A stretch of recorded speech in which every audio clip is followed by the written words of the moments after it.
Enti so odi for na oni book now go jira ho na ko politics eno nyame se kwesi na ebe wini kwame na ebe wini onyame de da doka che we hu se ebinum asemba tu nkrofo ti se Mohammed entume nko the paradise mo amudi eche mo ko ifa enti me se obi hu se we have a world without end enti asofo bebre na call wo me so or call na offer say there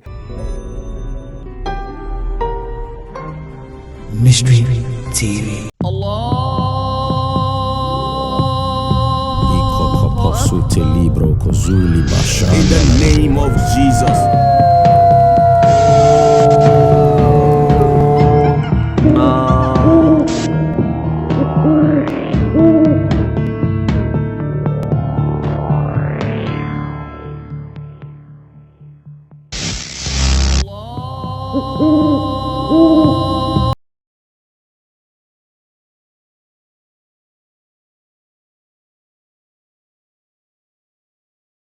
Abusia Mystery TV ena we nigusu a wo hwe me ma wakwa abasa wagebre na wonya ebre na o ne me ade ahia wum ene se ne de bibia Mystery TV se ebre so sei na ye ba betena se a eye ensem a ehinta ensem a ye dwene ho ayente ase ensem bi a ya pe ho nsem bisaache na ye nya ho muaye no eno na se ebre so sei na Mystery ba ye betena se na ye ne papa ebobo sansem no ma won so nya ho ntiase na ya na e aboafo bi na so nua ba amasene am de se adwumedi ebro enu tika me ho na yefa aseda emma End.Prophet technology so wakwa spiritual and invisible hospital ediaba kofa bai no ene to pani Prophet Dr. Abednego obutu ensawom oreku ne e ha ofa sunsum ha obi afre papa na woni ne de hu nkoma obetimi abo nti number no egu screen no asefa na frɛ no se ne ha obi ano obetimi agewo afim ebusua ansa ne de nkomo no behye so no twa me ho aba nti twa me enko bebia.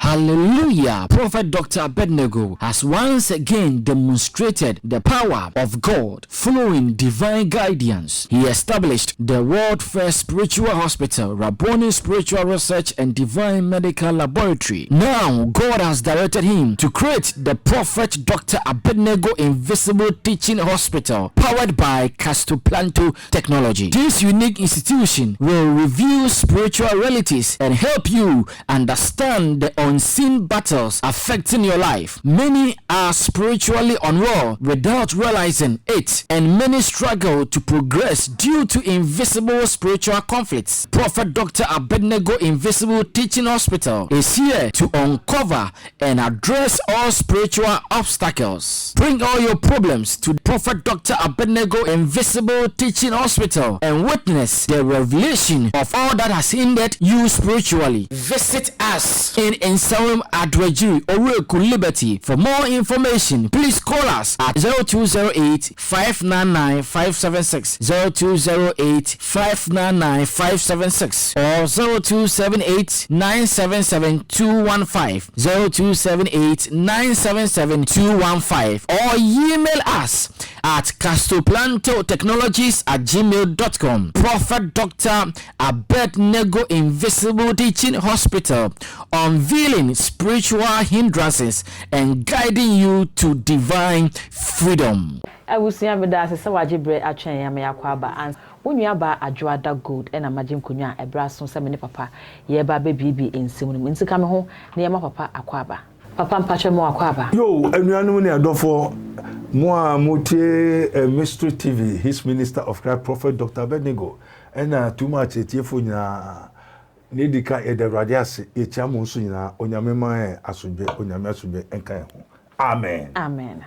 Mame was a biom na mo asem ne sen na anopa nso awia anopa boko papa yenso de bibi free boko na ya asem na ye nwa kakra asem na eba be bobo hu no the mystery of the world without end ewia senso ye nim senka be kwa wiye papa me ati asese se ewia se bi wo ha without end papa ewia se ben ya oh soro ni asase yefo Erwadie wudin kron no riye wanwa ejuma ya so wa hwe ma ye hunu se wusa ye yo erwadi wusa ye enti dena mi fanda onyankopon na se edena mi fanyi O Nyankopon na ye Yesue mede manu fa beye radia ye Yesue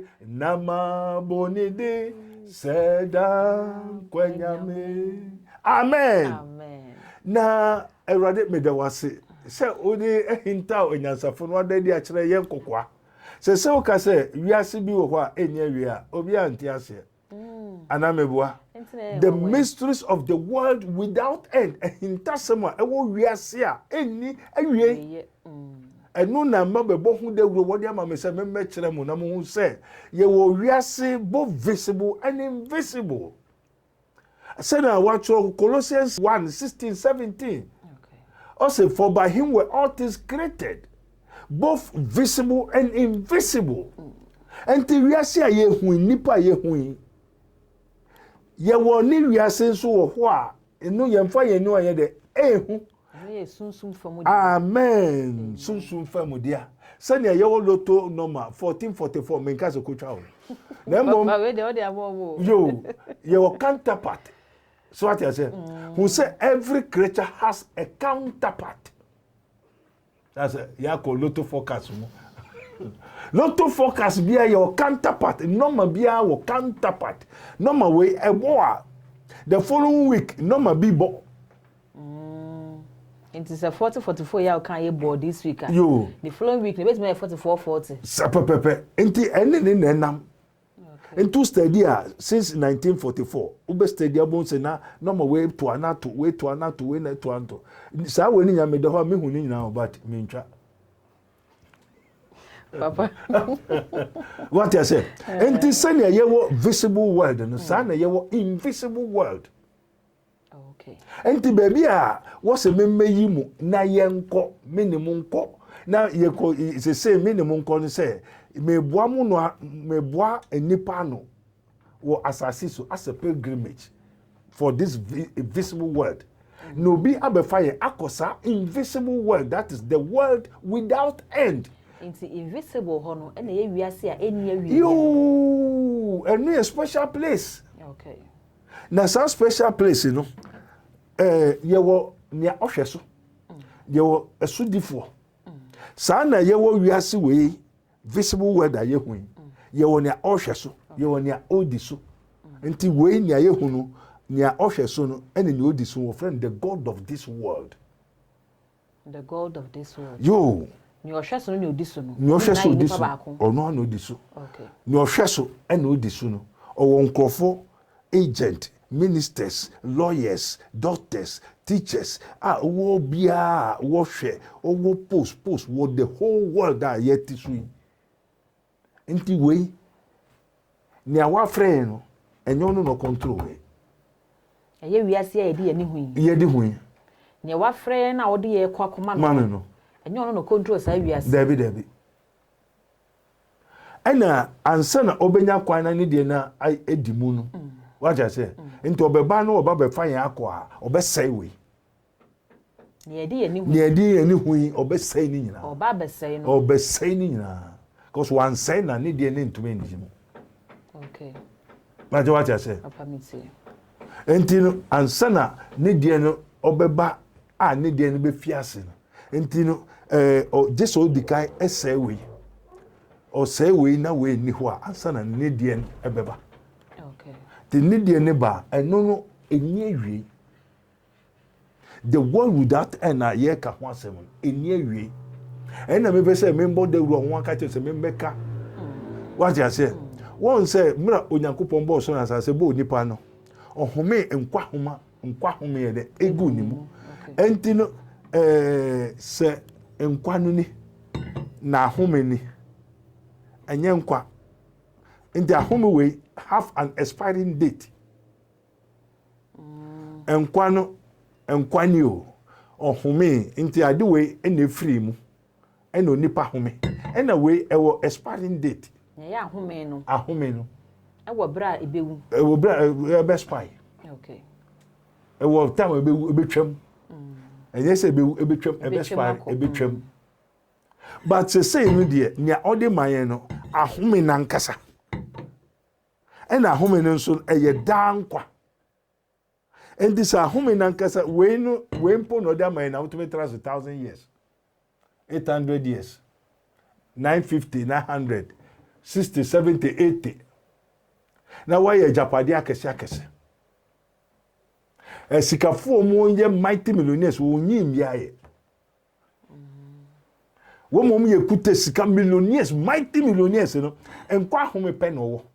Na hwe sika omonya. Ebi a make say 30, 40, 50, 60. Enso hwe a Japadi anwaye. Na ubenya nyoma home no. Na unwuda, you live forever in the world without end. So what then up so ya to me. A honson when or dem wa on yare. Ombre sakro no. Sakro no. Yare enim. Obre nim. Owo ni ho. Hwe ni ho. Enti kro we na wo se membo ho dawro. Okay. That is the world without end. Papa obi be ye den na sa kuro we wetimi dawro ya wo be bia na wate se si wiase bi wo ho a eni awieye eni esa de ameye den na sa wiase eni awieye na o hawo bre amane ni owuo ni ho no manya ho akọ yo eno na jese oba na ye kyerɛkyerɛ wo. Okay. If say ye nim kwan a ekɔ ho ena kwan ni so wo de amame. But what you say? Say obi se odobeko Accra na nankasa ko bisa kwan a odo kwan fa. So obi se odo kwan Accra. Ne fe no ohwehwe bisa kwan. So no kura woni Accra no. Ayirawo. Eno ni musulman alhaji Muslim subdition bro hwase na nya meka bi aye bro hwase eno ni Muslim ene som bebre a aba wo wiase onyankopon aba wiase mamu ata aba wiase abodi bia onyame abobia wonyina aba ye won adwuma ene obi aba fa ne yonko be fa ne obenya na akọ.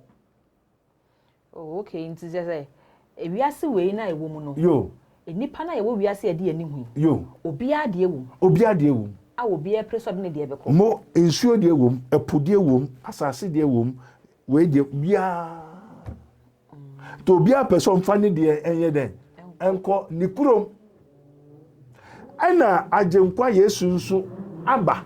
Okay. Onu nso be pani de enti onu nso wi a edu so a obesei we na obi abekọ ni kurom enti yen baabi a ode enko no 1 o maye nkwa na nkasa 2 yenya dankwa enye ahome biom dankwa na dankwa na chi no yakọ wiase a eni awiei na wiase we ewa wiei ena wiase we eni emu nyama nyina yehun ebetwam but baby a was a member family na men kan che wiase na yenko na yebekọ no so a menimu kwan no na wa chere baby a yenko twen ti ye twen no ha bo baby na wa be fa ye akọ nti yen ye ya hoho nti no edu so a obebe signal obema ye hu na wa be fa ye ade akọ asase wiase a eni ewie. Papa obe fire bom obe fire ankrankre ana obe fire sen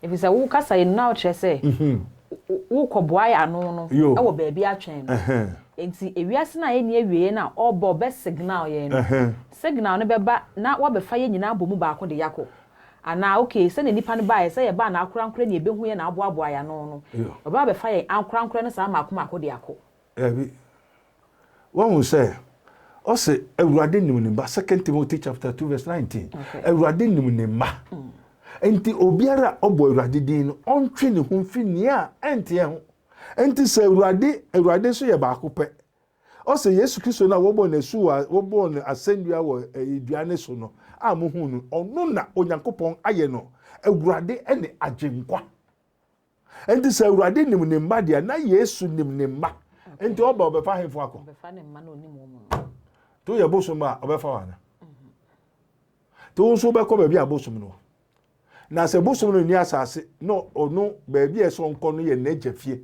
na najafie ni ye ba bi a na Onyankopɔn nti a wa afiri hɔ ma hɔ na dane amanfo ma hɔ no jatom aye ja na baby eni ho a obetrase bosom no betranse a na wo akọ na bosom na age wo dia Yesu ba obefa ne ma nso bosom befa wo na bosom no fa wa oni baby ti nti baby a ofri obekọ ho na onko ho nti se Yesu fi soro na oba ya obekọ okọ soro na okọ fam osan ko soro nti se bosom efi onyankopon ho a eye ojem na se onu so bekọ ni kroma mo amudi na chi no ode mo ko enfa ode mo nyina akojani enter me sa body biribi aba utie na na edika obesaya asase na wa obo asase no wo se nipa ya ode ano fa ne ko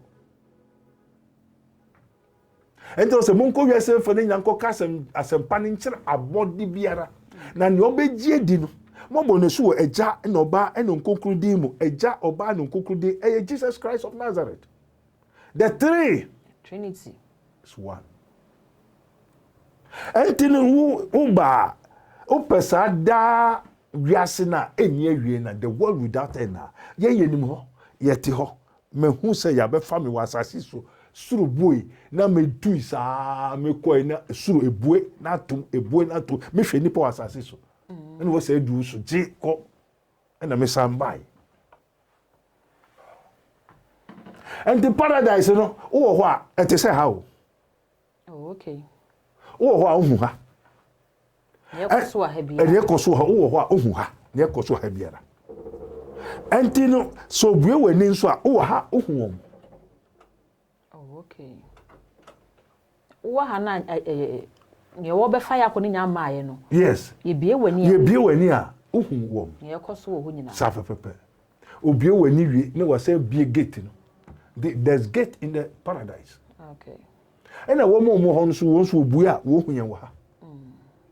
Enti kan na abofo no bue wo ba. And a Yesu betu mu. Ti se safi no Yesu. Enti no Yesu no tama watching no kokoku no say you are lucky. If my kingdom were of this kingdom, I could have asked my Father to send innumerable company of angels. Like you see, if one angel was able to destroy 185,000 soldiers of Assyrians, now all the above for pimping beba. Why never know? No say we no obesuma above for na dikayaba. Now there's going to be a nation of thieves. Mubesu, mube wiri. Na wa odi bosuma chi be ye chi ma mo atachi dua nsu echi no. So no na obo wa obo bese akọ. Enti se abonsam ni ne abofo nyina na wonu onyankopon na ete na wo ye atua. Ena onyankopon pamu wo. Ena wankasa struggle no wodidi. Na ono tini baabi, ono gusu dwen baabi ada acha obetra. Na eja no onyankopon enyia na wa ye de. Oba akokora. Ti oba akokora we free. Enti o free mu no baabi ote no. Ehwa ya manfo. Ehwa ya manfo dia, ehwa ayeja. And if you don't know, the former house of God is the hell. And hell, yeah, hell. If you don't know, I am telling you the truth. I don't prophesy. Because I say me can me who mate and me the one dance here. We don't. We tell the truth. I say, Papa, hell no. Enya baby fufuro. Hell ni baby na nyame te da o free ho. That is the real house of God. I say, enya bronze fia bronze na aye. Debi. Na enya hell. Oh, okay. Na ye nyame fie. O nyame fie. Abusuya wa hu ne nti e wo sa abribia wo gibre na hwe Mystery TV ehinta muse ya ehinta sem ne ehinta ne won te da no ahanko na wo bete no papa jento aso. Amen. Wo ka hell ya ewurade na eja na wa fram ni fie. Okay. What you say? Na ni fie no esanse wo onyi ni nti no oba ketua na oba ba ko so eja oguso nyi nti chewo eja pade anim na ma me media and oji ni die no so se me ba bi sa media wo okay o chemu 50-50 pepe and no man ni die to ma we die no so okay media me ntara fi ha o and we see fif soro and no ba fem do hu akosu apan ohun aye pan ohun a pan majo wa jase obonsam ne akọ obi anya ohia bi obeya ma de nti onim se wo pam na oni ba beti a o nche na wa betra Say one permanent face ro. And this open scar normal scar na ne ho kire na hena ho no ba. Oh ma scar no ho. Woji ni sika bo hwe ne to. Na oba betra wo nchen. Oji obonsam sika ko ji sika duru po hwe ne ato. Na obonsam na nkasa fe de asem ato no oba betra wo nchen. Obeye wo den. Ne obewie okra. Ana Yesu so wo ma ni sika no. O se eja me de mepe baabi wo ho. Enti Yesu oba no wamfa ni sika mba wo. Ye o sika ye kokodi Yesu wamfa ni sika mba ni sika ni asase so. Enti ni sika ne shira ne japade nyina o se what is the lamp that was slain to receive power, blessing, riches, honor, long life and prosperity. Enyama Yesu o person fa man nyina bi ani ha wo. Enti oba no wamfa mba o ja sika ni na wo so. Eno enti no se semi consider na me wie bribia wiase a eni awie no krowa eni awie no eye the new house of the Father God. Okay. Na me ne fie foforo te o si wie a ma be famo akotra baby a me Yesu mete no me do betra ho na Yesu no ndo nyame na ete no to Onyankopon nchen a na se Onyankopon wa fifie dada no ma okofie ba mu foforo mu na se baby a mete ne ho na ma be fo akotra enti enfa ne yekon yere komam papa bi Yeriko man papa bi Yeriko man papa bi Yeriko kakra and it is saying we are a pilgrimage ye ahoho a Yesu brene soa sani awiase we ye hunu saa ne wo wiase foforo a owo ni ho oha ni ho a nia odiso na oye kronura wiase ni wura no eno ne Yesu papa ne wo ken matete unnuanom asofo ni bi nso a omo se twiro no wo mu se Yesu se tinabia pi wo magya fi sanka ente saa ka mbeka se mekwa kosiesi baabi na de se baabi ya ni ho a eba befa yakotinabia no wo ho de danti na omo kire se tinabia na no ana yetibia ya wo mu enti se heaven bi wo ho a heaven na mu na ewi enti ne ehia ne se yes uye unua papa na de se heaven na mu na wo no ye ntwen se totrubent bi babo firi sura ba papa na ye hu se be amen. Also, who has seen the mind of God that he should instruct him? Okay. And the nipa no kasan also nyame be ne friend. Na ni onyame aka no na wacho say what is written is written. No di onyame no be tutu fam. Obo no humusu. So have me no ade na onyame be ka enti God is not a man who can lie. Onyame nyo nipa o di atoro. Okay. O senti sa me ka nkyere mo. And because it's a trabia. We are trabia, me so me trabia. Me I carry the heaven and earth in me. Okay. God, who know what has see can approach unto. Onyankopon say, Abraham, also Moses, Abraham Nyankopon, Isaac Nyankopon, Jacob, yes, and I use ayampa, nyamuka na yampa. Na Abraham Nyankopon na muka, me papa major. My God, my father. And also here, mukra muni major no muni me bi otimi. Uko jobe fo bi no so uti uko nyame otimu ubehu wo hu benetu mu wo ka che obi so no nukra Yesu o ka so nyame ba mo hu ne eto no na ko jina ba fo anyim ko ka so nyame ba na wo ka so nyame ti mu o so fo bi no sorry e no nu sukuta obodon yes Jesus wa o yare hu body wo so bra metu e na nkrofo no bai and also ya no say obi a oye bodan for yare for omra obetu and wo mobile pena spirit in say Jesus I know, Paul I know, who are you? Nim kogaso ye sofo who conclude be for who say wo amega sin etum until the scripture is written for our example.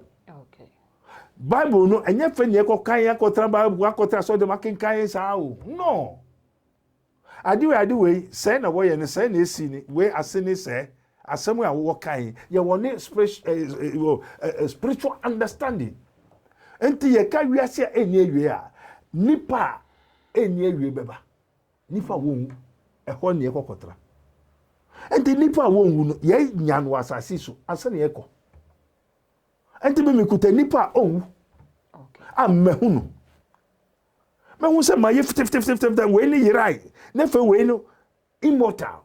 We are talking about immortality. 50 white a sunshine.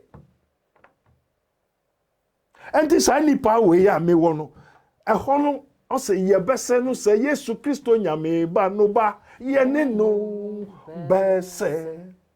Say no transfigure ye fitan. This how me hu enti mi wo bi and I make catch o. Enti pe bia on ba na mama obi. Okay. Na mama wa ko twen transit edu super shoo. Ye mfa aeroplane ko sia no so. Ye ni jet. The Boeing 777 and cassette yemu. What the shoe? We are going to the paradise. The world without end. Okay. Obi anto bombo, obi tu tukpe. Obi tu aza, etrole gba vodu mami wata kutukutu abeyisa bo samsem. Ebi emna one thing sa de ni ntumi nko. Hunam blood and flesh and blood cannot inherit the kingdom of God. Nti sa ni pedue Ni pedue entumi nko obeyira.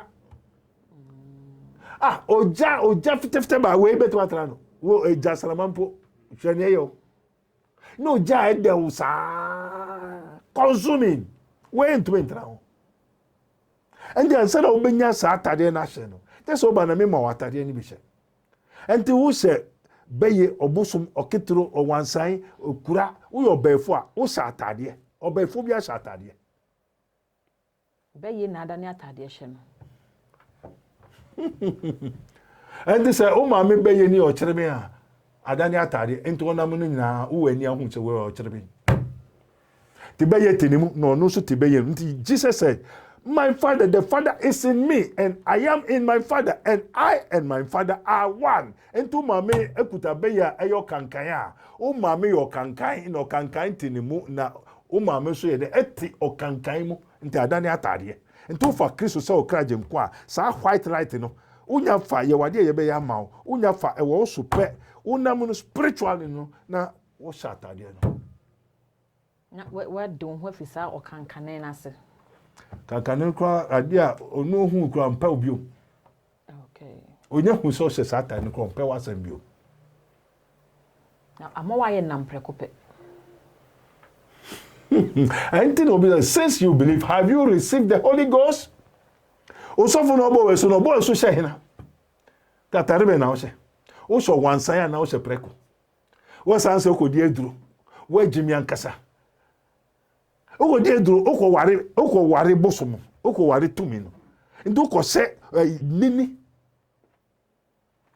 Me kai tama me ya mufra no, me se be ko be me ho papa no se o wani ade. Enti no ba be me pa nini ti, o kyerebe nti, ayi ne aboa ba ko so niti, na wa achew. Na se afagu kokom, anajo na me da se, oko no musa de ayede. Ti suppose sanka and also say unuma adesa no wadane o wansan ogwan o kyerebe na wo da ho nto be fo no be na so da nto so ye dade Why also be for also one day be for the bi aduru bi e wo be ma obi e be tra mu amen enti ye ko wiase a enye wie a sa be ye ntumi nko ho o wansa akoko ni ade bosom entumi nko ho be ye free enti obi o de obi anim se ontumi nko the world without end nta ansa na obenya sa wiase no mawura na this wo jaya be ye gro no chese o say repent. Repent means going to Accra, you return to Kumasi. Repentance means stop. Full stop. Where you are going. Enye comma. Stop. Enye krokro. You have to tell the person to repent. Therefore, you watch. It is really God is watching over his word to perform it. And to me catch on now, Uba and was a main catch a repenter. And yes, I may you. Me kope me swa de wo fie na me hwe baby a okobia se wa repent ya se ne me kan no ya se ne wotimu no wagya se bi adwaman na abo a wagya konkonsa na wudi a wagya ukoya se me wo fie me hwe se me wo me so me TV papa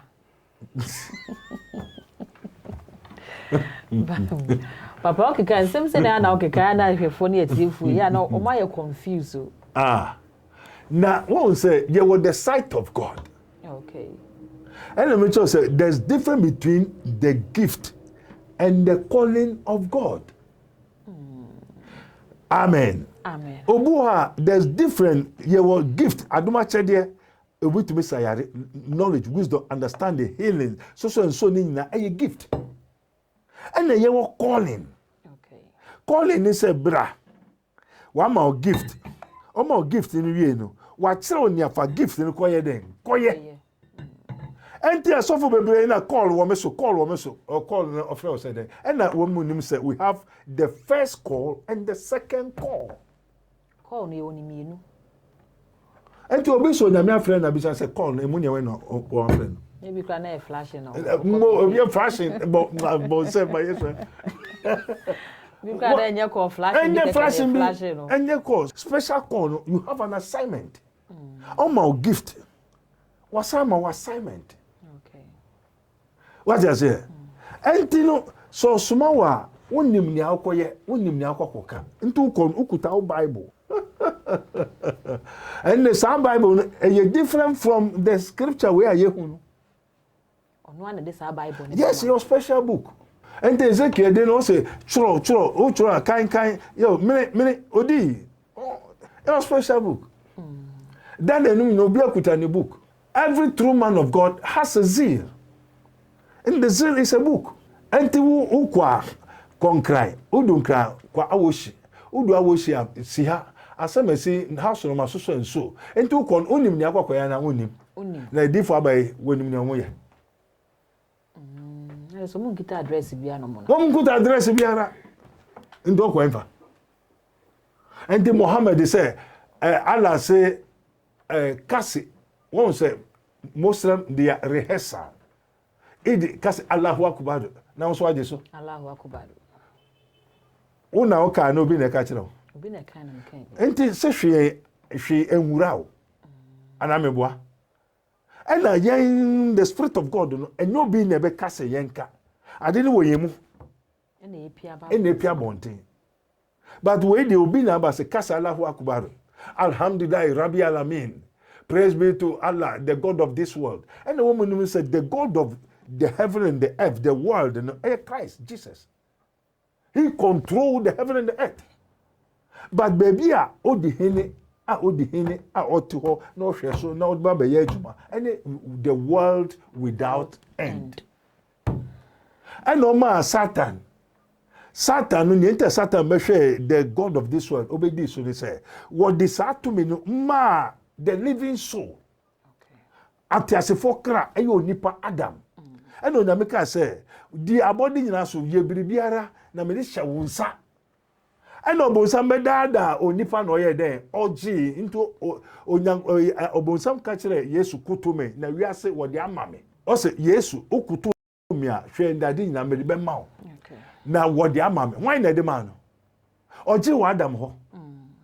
Mate uti ni enti obonsam na obi ade a oye den oji to sofo bi so beje wade a den huhu obonsam na oji obi ade a onkra ho enti obonsam na oba se obewia na obi oji wade onkra oyo den okromfo owiai enti the world was not given to Satan by God. Okay. He take it from Adam. And Yesu asan beji sa tumi no Adam adama onipa.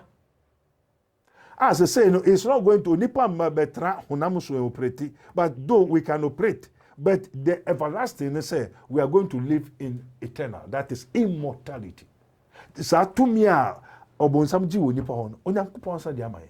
Okay. To have it back. That's why we are able to control both devils. Now wo ye mfa ma ye okokase wa bia na ye hinasem. O betra o. Okay. Ahwe. To bi so nyame afre no. Bizan so nyambe no nyame o chatare be.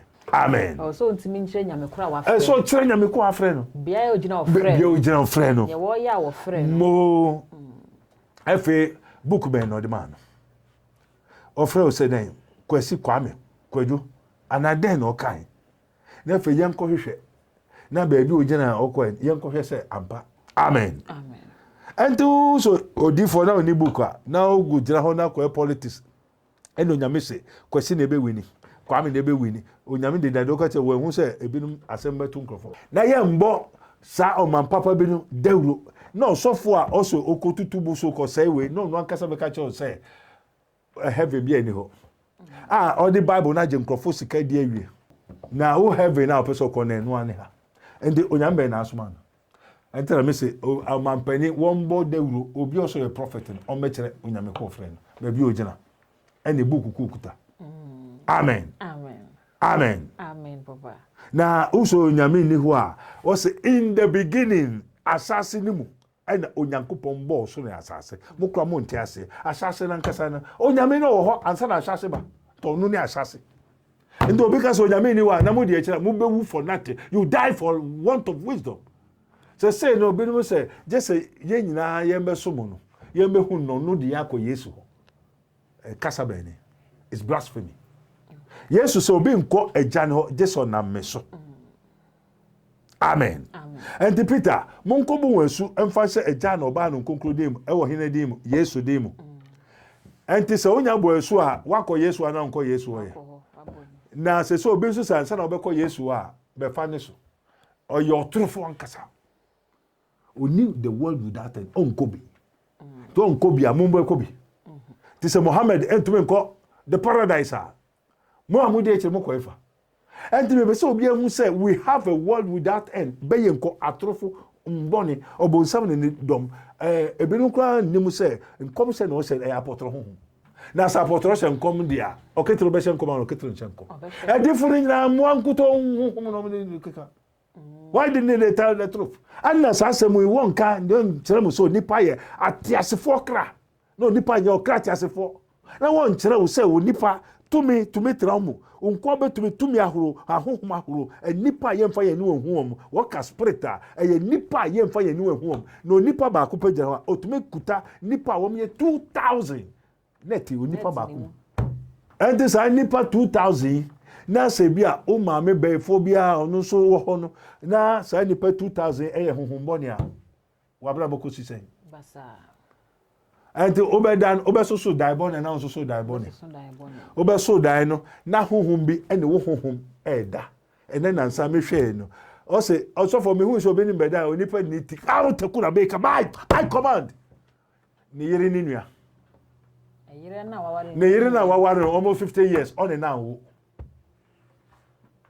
also da no se franda ka sinafum and so papa bra me ntrase ma wo nkumu be hwa de koda oda obi abetakiri mia na afo se ba ko de mehunu ba ko de mehunu ti ehọ na ni yiri ni nua o se wo ba no abusu no o ba wa me sister wa wo ho nti ho ni mfaso nti no me pese me yiri no me nua me sister onye yie na ye kese ni dua ye ho ne ye ba besa nti o ko ware nti so ko ware a bisa nti se say no se o sister ni kunu anwo a wo na ne koda o sister aware 50 years na wanwo o be ma na ne na anwo na se wo o na wo ne o sister kunu koda na we you take free ho now they are boy because say na onye there and so there's no secret under the sun ade amekuta na he mframa kura mechi no bibia ntimi hin ai antino ye wo sa to me ni ade wo ho na wiase ni awie enye fe na ebeba wo e wo ho de da wiase we aye hu no ebetwam na etwam nso na etwam antino ye bode ro so obi amfa na ni nto wiase a eni awie no ho no owo ni ho obre ni ho awomawo ni ho meni kuro meni yiri ho na se ni se awari ejije ni nyina ayesa ni ama no yo papa ya da amen amen na o hwehwe obehu obumo ebebio obi so obekiro to aso amen amen abusia ebre no ekopa nti aha ene ma ye kwan emiade dwumadi ni nyina esi yam gide se aye wode wohu se ewiase bi a eni awie ewo ho enu nti fiti ene edi kwe wobehu se ne obebo bra nafa ama se ne wobefa ya kone ba won so wanye yeraba watimi aka ho na wakobi dwumadie eyaboafo bi na so masene ema mede ebesomo eye castor planto technology kofa bae no ene sofopeni Dr. Abednego Unvelis ede aba eye spiritual and invisible hospital ebutu ensawom oreku ne ye ha ofa sunsumu simbia ho se ya ware semadwuma sem sika sem na aye basa wo frɛ papa no betena se nipa ya na ba ha no wo mo do so pa ntino se wo ba frɛ na ma wo da se ebra wo beba no na wa beto no akasa na watimi ahwem ehuni ha na watimi aboa ewo saa kwan no so edin amegye so ene adwoada gold makra In the name of Jesus.